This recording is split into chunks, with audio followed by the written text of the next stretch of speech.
we cruised up just north, just past that, a little further up the highway. And when you go just about 5 minutes past that, you get to what's called Port St. Charles Yacht Club. And there's some pretty spectacular, fancy yachts and different things that are out there. They're very nice, but before you get into the yacht club, there's this nice little cove that you can park and you can go down to, and the water is like glass. It's a great place to get the kids swimming, and that's what we wanted to do. There's some rock ledges that are there. Some big trees, so you get a little bit of shade. So you can get a little bit of shade. Watch out for the coconuts. Anytime you're under a palm tree, be mindful. It's not just a palm tree and it looks beautiful. Look up for coconuts because those things fall. But there is some coverage. There's a whole bunch of old boats that you'll see. You can't miss it. There are old boats that are there. And you can just walk down and you can go out to the water. So on this day, the water was so calm. And many times I've dove out from there, caught a boat out. There's a little port there that you can catch the boat. So we've gone diving from there. And I've always seen in that little cove, it's just flat. People are snorkeling. There's turtles that are right there. And you can swim out. And there's also a lot of people paddleboarding and experimenting with that and learning about that. So we had a great time. Kids got in the water. We were experimenting with snorkeling. They got to see some fish, and they're learning to use their snorkel. Still kind of working through that. But just absolutely beautiful. I got to see 3 sea turtles just swimming around. I got to hover with one right on the stretch of rocks there, and it was just there, kind of hanging out. I was actually swimming along the rocks, and it just showed up, and it was just with me. I just swam with it and hovered with it for a while, just me and the turtle. And then there was another group of them that were out in the middle, just open water, about 25 feet of depth or something like And that. of course, he didn't have the GoPro to capture it for us. So I did swim back out, and they were gone. And they were gone. They were gone. I swam the whole bay because I wanted to actually get the terrain first, but I know where they hang out now. Yeah. So the water was amazing. We had a great time there.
What'd you get from the bakery? We got some meat rolls. These are excellent. I've had them at PRC before. I've got them for you guys. So Like them. So we got What'd you some get, meat Preston? rolls. Some meat rolls. What's inside of a roll? Meat. It's like a non-spicy patty. So here we go. What is it doing?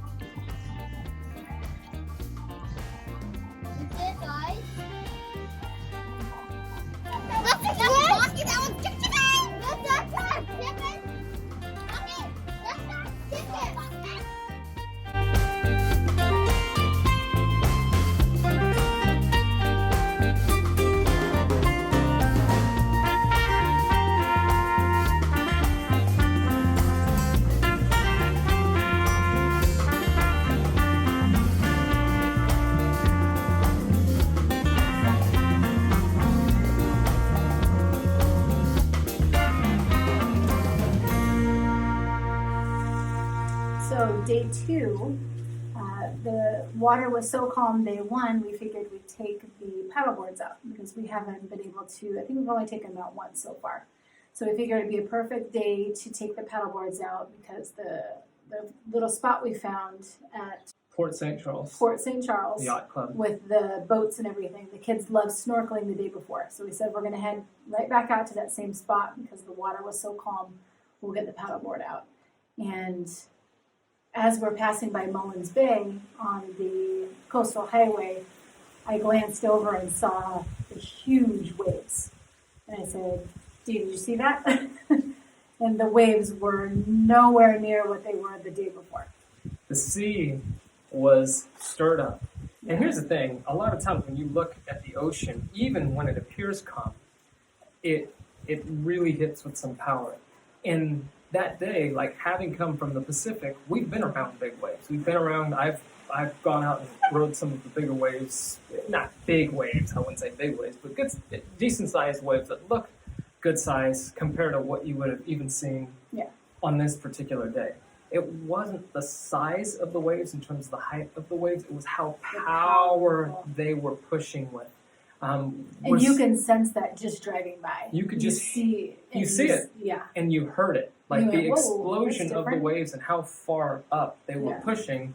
There was water that was coming into portions of the highway. And again, they weren't massively high, but they were really, really powerful. So there was a spot that we had seen on the backside of Speightstown the day before that we had said, oh, we're going to go there, get the kids in the water, swimming. It looked like a great place to paddle. Not this day. So we actually went back to our spot at the Port St. Charles Yacht Club. We went there because we figured that cove, if there was going to be any reprieve because of how it was broken, there was these rock jetties that were out there, these narrow openings where the sea came in. So we went there.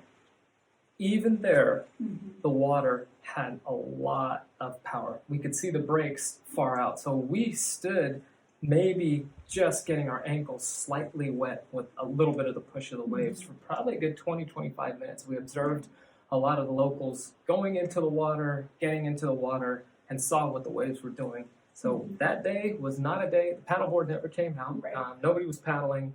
We didn't swim We too didn't much. we didn't really swim. Stayed closer to shore. I got in, and there was an area where the waves, oftentimes, if you're not as familiar with the patterns and stuff, and we're still learning these tides here, but they were coming in cycles. So they'd come in cycles of 6 or 7, and then there'd be a little bit of relative calm where it wasn't as much, and you could see it way out on the horizon coming in. So we would allow the kids to kind of wet themselves a little bit to their waist, and then we'd jump out from there and then kind of get it going. So just our big thing is when you see the pictures, if you're coming here, you're visiting, that day you want to be really mindful of the sea because the conditions can change rapidly.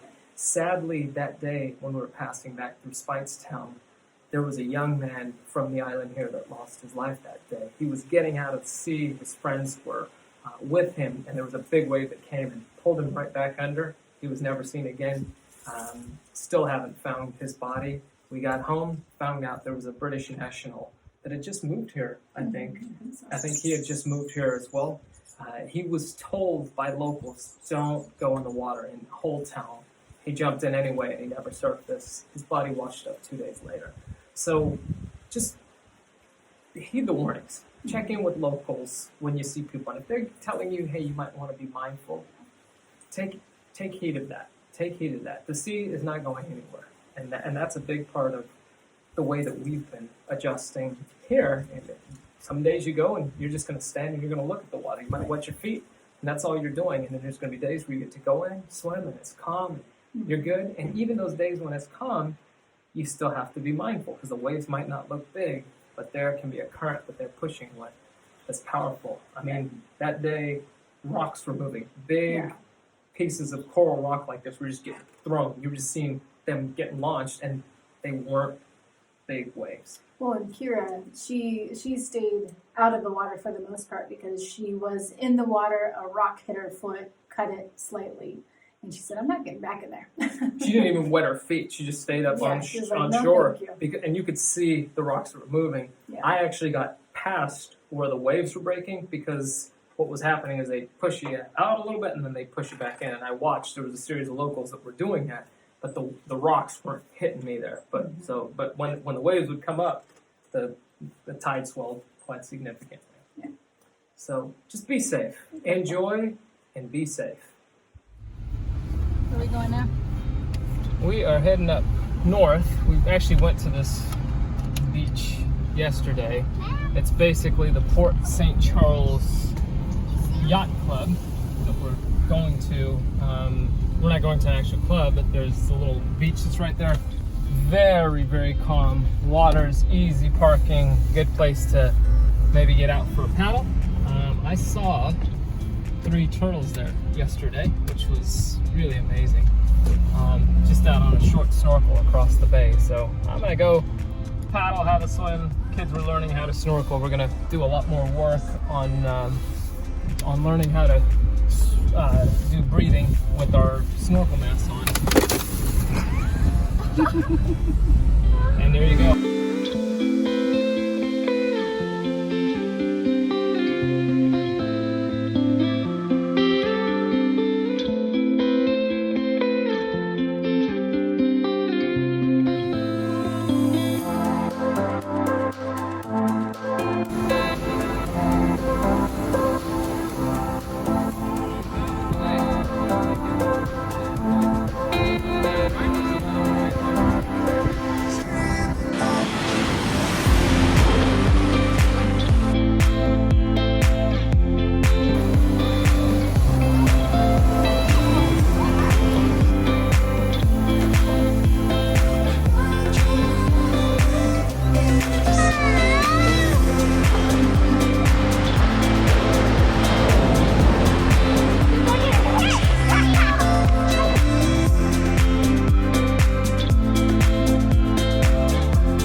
So when we first arrived here at this villa, could the kids even swim across the full length of the pool? No. So the kids have had quite a bit of swim lessons in the United States. We've made that a focus. So they love swimming, but they would go through lessons and we'd have our couple months and then they'd get wrapped up into other sports and it was just a cycle. So they hadn't really had enough time to fully dive in and learn swimming. Yeah. So coming here, it's been amazing because we have a pool here at the community that we're staying in, and they absolutely love it. And just the progression they've had has been remarkable. And the interesting thing for me as a dad was, some of you might know this, but we used to train, me and the kids used to train martial arts together, and that was just something that we did before the pandemic came together, but we obviously couldn't train together in a group. And the kids, they do better, even though I'm an instructor, they do better and did better when other teachers were with them and kind of working through it. But swimming has really brought us back together, and I really got to work with them on that. So it's just been a super cool bonding experience, just family exercise, and kind of going through and kind of getting that. It's been really fun for me as a parent, getting to go in the water with them and helping them both to swim and just building their confidence. Learning to swim, again, it's removing all those limits that we place on ourselves. It used to be, I can't do this, I can't do this, I can't do this. And then the I can'ts become I can'ts. And that's such a big part of the metaphor for what we see our kids do. And I think that applies to us in our lives as well, and in what we choose to do, and how we choose to go about it. So it's been exciting watching that for us as parents as well, for those very reasons, because sometimes your kids can be your greatest teachers of just reminding you, what are the limits that I'm placing on myself, and who's cheering me on, and who's cheering us on, and sometimes we need to remind ourselves that we got this, you can do it.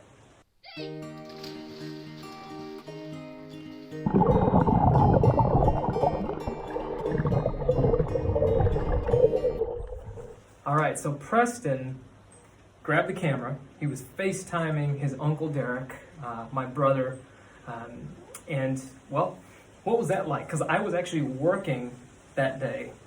Yeah. So Preston is very funny. If he's going to be chatty, he needs to be alone. And so he was FaceTiming his uncle, and his uncle said, hey, I'm going to record this call. And he would not talk. He said, no, you can't record. And so his uncle secretly recorded Preston giving a house tour. And so we'll show some of the highlights of it, but it's hilarious. And we're only showing you some, Oh, because you will get vertigo by watching it, and he almost gave Yes.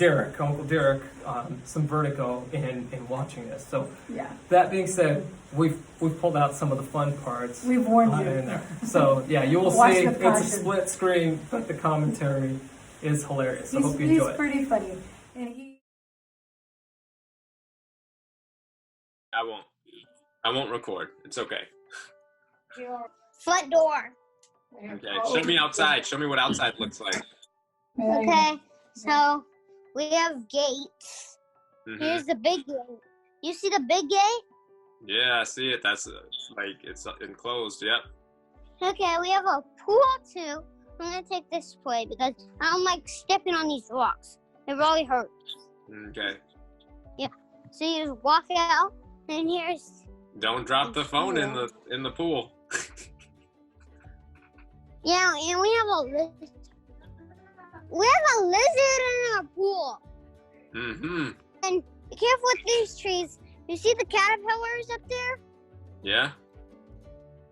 See any caterpillars? I can't see it from They're here. all on that tree. They eat all of me. They hang out on that tree. Yeah, well. Yeah, I could see them right now. They're upside down, and we had one that's upside down there, but it's not there. And we had one crawling there, and then we had one right next to our kitchen door, and we have little centipedes that come in our house. Oh, This is the back room. Is that Downstairs the one you do bathroom. your business in? Sofa's down. 14 stairs, and we have a closet that you can walk. Goes like this. So you put some clothes in there. And Daddy's in there. I'll show him his office soon. And these are our twin beds. Oh boy, this feels like a roller coaster now. It's shaky. I don't like being shaky, but there's a unicorn that she turned into a dog. Oh wow. I think it's a It's a dog, new and dog. then I got a little trash right here. See my trash right there. And then this is my little monument, my Capitol monument. Mm-hmm. And then here's my train station. Fire truck, garbage truck, spaceship. Okay, it's sunset. See? Sun's dropping. Real quick, in Daddy's room where he's at right now for his webinar thing, is that where there's another bed in there? You said. Yeah. So that's like the guest bedroom. Yeah, well, it's his office. So if we come there, we can sleep in that room. Yeah, well, in the mornings you have to get off really early because he's working late. So you have to wait till he's done with the webinars. And if he's on break, that doesn't mean that you guys just say he's done for the whole entire day. He's still on webinars. What's your opinion on the webinars? Do you like them? They're boring. All you have to do is talk. And you have to listen to what the people say. Do you ever sit in on them and listen? No.